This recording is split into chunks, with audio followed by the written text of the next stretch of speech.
Hey guys, what is up? It is me, Pagey, here once again with another video on the Elseworlds crossover. So obviously that's a crossover between The Flash, Arrow, and Supergirl for this season, and we'll introduce the character of Batwoman. But before we get into anything else, let's actually watch that new promo or teaser that they released. You don't believe in Batman? Batman is an urban legend.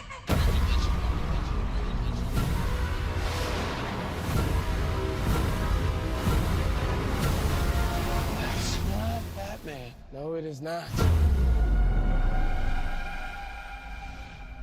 So wow, I was sort of not expecting this. I thought, they might say anything Batwoman related to the full trailer that comes out and maybe give like a tiny teaser to maybe her doing a landing or just getting a glimpse of her in the distance. I didn't think they'd actually do anything like this, so it was really cool to see. And the opening shot we actually get in this trailer or this teaser is a cool shot of Batwoman overlooking Gotham, which I thought was great. I'm just very interested to see how they represent the character in these crossovers. Now, a lot of people have been asking me about her role in the crossover. It does seem she might only appear in the Arrow episode of the crossover, or maybe the end of Flash, and then the Arrow one as well. I think she might only be involved whilst they're in Gotham City and dealing with that.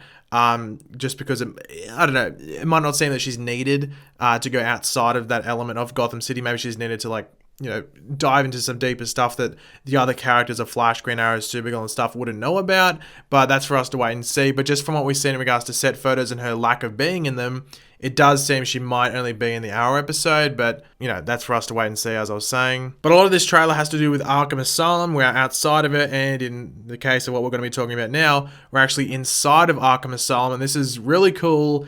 I'm liking what they've done with it. It's a very grimy Arkham Asylum look, especially even the inside and the outside look of it as well. But whilst we're inside it, there's a breakout. Now, this is most likely caused by Dr. Destiny, who is like the cause of everything going on in this crossover. He's the one that, stuffs up reality, changes it completely, and the only people that remember are Barry and Oliver, who swap roles, and, Barry becomes Oliver, Oliver becomes Barry, And I guess Supergirl also does remember, but the thing is that it's the Elseworlds thing, like the changing of a reality, is just on Earth 1. They have stated that. So Supergirl's brought into it, and she's the one that's able to pick out that, Barry and Oliver have swapped around, and that's why she's able to team up with them and understand what's, exactly what's going on. So Supergirl's in the loop with it as well. She knows that everything has changed and stuff like that. So Supergirl's not going to get any changes by the looks of it. Even though Earth 1 stuff regarding Supergirl characters will also be changed, like we saw in the teaser that they released for Supergirl yesterday, which showed Alex Danvers sort of like working with the black-suited Superman. But for those who didn't know, Dr. Destiny is going to be like a doctor, as his name suggests, and he will be at Arkham Asylum. So he's most likely the one causing this breakout and, releasing these Arkham Asylum inmates, all these crazy people, in order to either get away or just cause a distraction so he can do his own thing in his like a little lab area. Now, I don't know if anyone noticed it. It was pretty evident in the trailer, but there is like a sneaky Joker laugh in there, which I thought was great. Now, I would be surprised if we see any real Batman rogue villains that would be in Arkham Asylum. We know that Psycho Pirate is going to be in Arkham Asylum. I'm guessing they'll have a focus on him for a certain amount of time in this episode. But I don't know if we'll get too many actual looks at villains and stuff.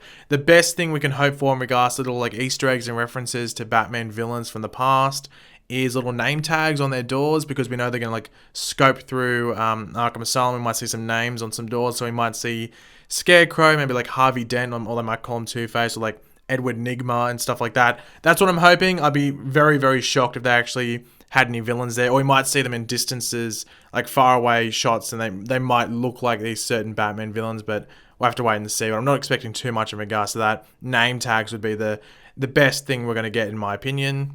But we do have Barry as Green Arrow revealing a very dusty Batman signal, or bat signal, whatever you want to call it. Now, for those that didn't know, they released, I think it was earlier today, they released some information about Batman in this crossover and just Earth 1 in general, and they revealed that Batman at this point in time, so 2018, has been out of commission for 3 years roughly, and Gotham has just gotten even worse since then. So, I wonder if they're going to be bringing up anything, interesting in regards to Batman's history in the Arrowverse and stuff like that, like how old he is and all of that. But the fact that he's been out of commission and just like, I guess, retired for 3 years is a pretty interesting thing to see. But it's going to bring out Batwoman and show her journey. But I don't think they'll dive too much into that. That might just give some hints to it and then save that for her actual show when that comes out, towards the end of next year. Now, there is a possibility that maybe Batman only exists in this universe now because of the changing of reality, but I don't think that'd be a thing. I think that would make it that Batman already existed. I don't think it would make sense if they really changed everything around that much and created a new hero. I think Batman probably already existed. But it will be interesting to see what they do in regards to references and past events in the Arrowverse's history with Batman to see if he was involved and maybe why he didn't get involved in certain things. And also, it will be interesting to see when Superman comes into this crossover to see if he has any references to Batman himself. Because, they're bringing in Batwoman, they got Gotham in there as well. I think they've got a clean slate for Superman to have any references he wants, or as many references as he wants to Batman. Because obviously we know on Earth 38 where Supergirl's from, they've worked together. Now, on to Batwoman. We do get a cool superhero landing, so I'm pretty sure Deadpool would be extremely happy with Batwoman's landing here. I think it's really cool. But we do hear Oliver Queen Flash, or Oliver Queen as Barry Allen as the Flash, saying Batman is an urban legend. So obviously, I wonder if they're going to have any references to in the past when they first heard about Batman and stuff like that. And then we have Barry Allen as the Green Arrow, or Barry Allen as Oliver Queen as the Green Arrow. This is really confusing saying that is not Batman, because of course it's not. So this is Batwoman. She's come into it. So I'm incredibly excited to see the interactions between these characters and Batwoman, because we know Batman from the comics, is the most like Batman out of the other Bat family members in this. So Batgirl and all the Robins and Nightwing and stuff are much different than Batman. They're much different than Batman, and Batwoman's the most similar to Bruce Wayne's Batman. So even though we're not having Batman in the crossover, we're still going to have those same interactions roughly with Batwoman, because she is the most similar Bat family member to the head of it, Batman. So I am incredibly interested to see their interactions, and especially Supergirl, who's so light and cheerful and stuff like that, interacting with someone like Batwoman. That should be pretty cool. But the main thing to take away from this is the confirmation essentially that this is Earth 1. There was a Batman on Earth 1 as well as Batwoman. Now, I wanted Batwoman to be on Earth 1. That was my biggest concern going forward. Now, obviously, with the series, they could change where it is Earth 29, and it's the same type of Batwoman, just not connected to these other characters. But I think you don't want to be mixing up Earths now. I think you're just better off keeping it on Earth 1, just trying to keep everything as in line as possible. And I think having her on Earth 1 is the best, because it does open up the opportunities for easy crossovers if needed. And I think just having all the shows on Earth 1 is just the smartest option in my opinion. So having that sort of confirmed in this trailer is awesome. And we do see Cisco in this trailer. Hard to tell if this is the Cisco that works with Oliver Queen, or Cisco is somehow able to be involved with all of this without being changed. There's been multiple photos released which sort of confuse everyone, because it's I think there's in total there's 3 different versions of Cisco by the looks of it in this crossover. I think Cisco's outside of the main stars of the shows, he has one of the bigger roles in the crossover. I think him and Caitlyn have one of the bigger roles. I'm pretty sure it is. But I am just interested to see all the different versions we could possibly see of these characters. Now, as I've alluded to, we've had these different teasers. So we had the Flash one, which showed Oliver Queen as Barry Allen waking up and Iris being there and actually being able to cook breakfast. We saw that one. We saw Barry as Oliver Queen. And it's so confusing saying that, but Barry waking up as Oliver Queen. Well, not waking up, but Barry as Oliver Queen training in Argus and realizing that he's the Green Arrow.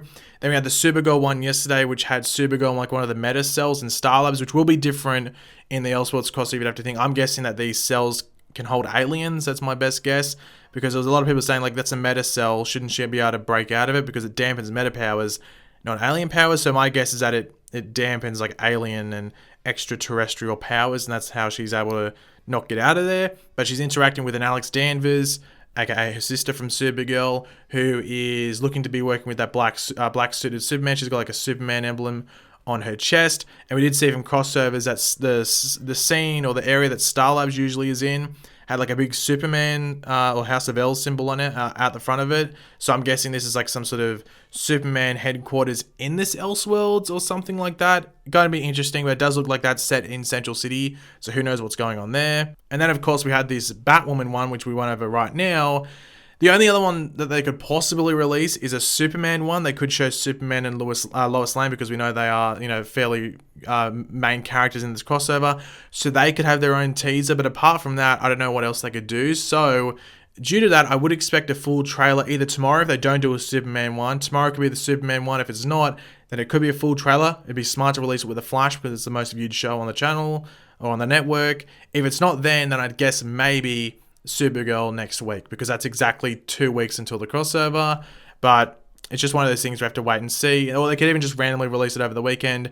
But they generally tend to release these trailers for the crossover tied to one of the shows, like during an ad break or even at the end. So it's hard to tell when exactly they'll release it, but I'd say either tomorrow with The Flash or Supergirl next week. But it just matters if they want to release a Superman 1 or just release the full trailer. But thanks for watching, guys. Hopefully you enjoyed the video. I will have my Arrow review out in like an hour or something from now. But if you enjoyed this video, it would be awesome if you could drop a like on it to show your support. Let me know in the comment section down below your various opinions. What do you think of your first like live action moving look of Batwoman? What do you think of that? And just your overall opinions on the stuff, you know, brought up in this trailer and this video in general. Leave me, let me know all of those opinions in the comments section down below. And of course, if you are new to the channel, make sure to subscribe. I'll catch you later, guys. Goodbye.